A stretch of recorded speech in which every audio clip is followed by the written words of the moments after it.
no? Noong pong araw, nangangako po yung mga politiko. O wag na yung noong araw, kamakailan lang. May nangakong politiko, di ba? Sabi ng politiko, pag ako nanalo, 20 pesos ang pangarap ko maging presyo ng bigas. BBM! BBM! Butang tendi. 20 pesos. Naglalaway pa. Ha, galing nito. 20 pesos.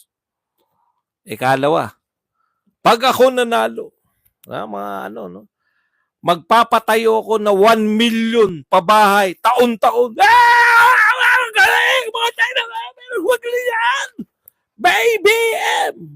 Ganun po, pangako. Noon yun. No? Noon yun. Nangangako pa. Nung nangako ba, na magpapatayo ng 1 milyong pabahay, natupad ba? Hindi. Ngayon po, eto malupit. Hindi na po wala na pong pinapangako. Eto pinakamalapit sa lahat po ng politiko. Si Dan Fernandez po ang kakaiba. Ang tingin po ni Dan Fernandez sa kanyang mga kaprobinsya, mga mukhang pera. Kaya wala nang pangako na pag ako nanalo, ipasisimento ko. Wala nang gano'n. Puta nung araw, napanood ko yung kala Dolphy. Pag ako nanalo, ipasisimento ko. Lahat ng inyong mga kalsada, ipasisimento ko. Lahat ng inyong mga tulay, ipasisimento ko. Lahat ng inyong mga simbahan, ipasisimento ko. Lahat ng inyong mga bukirin, ipasisimento. Pati mukha niyo, ipasisimento ko. Ganun mga pangarap ko nung araw. Si Dan Fernandez po ang pinakamalupit sa lahat. Wala nang pangako. Ha? Ito po, kayo na po makinig. Puta, wala. Ito si Dan Fernandez. Ang iyong ko, pero natin personal, ibibigay ko sa inyo. Bakit mo kami narito? Kasi gusto ko namin, ako, bilang tatakbong gobernador, humingi ko ng suporta sa inyo. Yan, ang linaw Sabi ni Dan Fernandez, bakit po kami narito? Ipasisimento ko!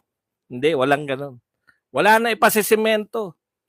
Tanong niya, bakit po kami narito ng kasama ko na nangangampanya?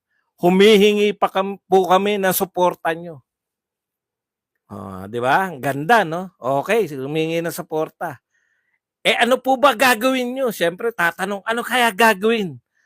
Ano kaya gagawin ng mga yan ni Dan Fernandez para makuha ang suporta natin? Magpapatayo kaya ng mga kalsada, magpapatayo kaya ng mga tulay? Pakinggan po natin, wala na pong pinangako. May dala akong biyaya. O magbibigay ako ng benepisyo sa inyo. Hindi kayo uuwi luhaan. Uuwi kayo may dalang pera. Puta, wala na pangako. Ako si Dan Fernandez. Humihingi ako ng boto nyo. Pag uwi nyo, may dala kayong pera. Antindi. No? Wala na pong ipapagawa. Wala nang pinapangako na magandang, ako po pag nanalo, magandang serbisyo, tagiging tapat. Wala na po. Ako pag nanalo, ako nangingi ako ng boto. At may dala akong pera. Pag uwi nyo, may pera kayo. Naknang po pa Comelec. Kumakatok po kami sa Comelec. Ito po, direkta na po. Akala ko ba bawal bumoto, bumili ng boto? Ano po tawag nyo rito? Hindi pa ba malinaw na vote buying to? Kami po, nangangampanya ako, gobernador. May dala akong pera. Pag uwi nyo, may pera na kayo.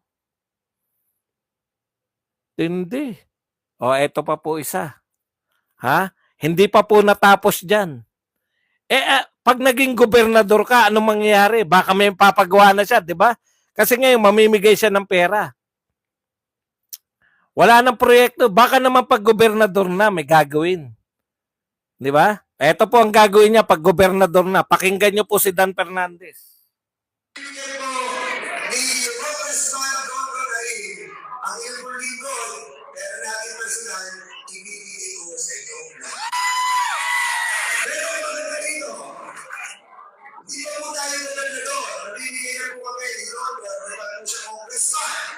Nagiging, pag siya na naging congressman, ako naging governor, si Vice Governor na naging Vice Governor de Amate. Hindi! Ang ibigay namin sa inyo! Puta, wala na pong awat-awat. Pag ako gobernador na, walang sinabi na magpapatayo ng mga pabrika, walang sinabi na maghanap buhay kayo. Bibigyan ko pa rin kayo ng pera, pero triple na. Comelec, calling. Grabe naman yan. Wala lang yan. Ha? May bigyan ng pera ngayon. Pag nanalo siya, titriplehin kung magkano binigay na pera ngayon mula raw sa pera niya. Aba, pa-lifestyle check nyo yan. Ilan po ang botante po dyan sa Laguna? Kung lahat po yan ay mabibigyan ng pera, saan po nang galing yung pera? Alam nyo po, sabi ni Tatay Digong, ninakaw po yung mga pera na yan, tanggapin nyo. O, si Tatay Digong yan, hindi po ako Sabi po ni Tatay Digong, yung mga pera pong pinamimigay sa inyo, hindi po nila pera yan. Kahit po kasi bilyonaryo, lalo na po yung mga bilyonaryo, hindi po magbibigay yan ng pera nila. Yan po, ninakaw nila yan, kaya tanggapin ninyo. Ngayon lang po ako nakarinig. Nabigla po ako. First time ko po nakarinig ng politiko na wala na pong pinangako. Wala na pong proyektong sinabi. Walang pabababain ko ang presyo ng bigas. Tutulungan ko lahat na may sakit. Lahat ng papalibing ko. Wala pong ganun. May pera ako. Bibigyan kita ng pera. Yehey! Sabi naman ng mga taga Laguna. Yeah! Tuwan-tuwa yung mga taga Laguna. Ang puta. Ayan po, pag pinanalo nyo po yan. Ano po, wala po kayo narinig na ipoproyekto niyan. Ako, wala akong narinig na proyekto eh.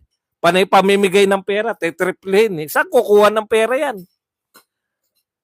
Titriplehin niya. Aba.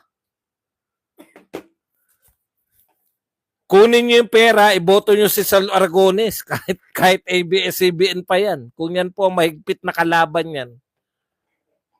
Grabe po yan, pag nanalo yan. Mas lalong ibang uri na po yung mga Pilipino. No? Ginagawa po kayong mga mukhang pera. Bakit kaya? Okay.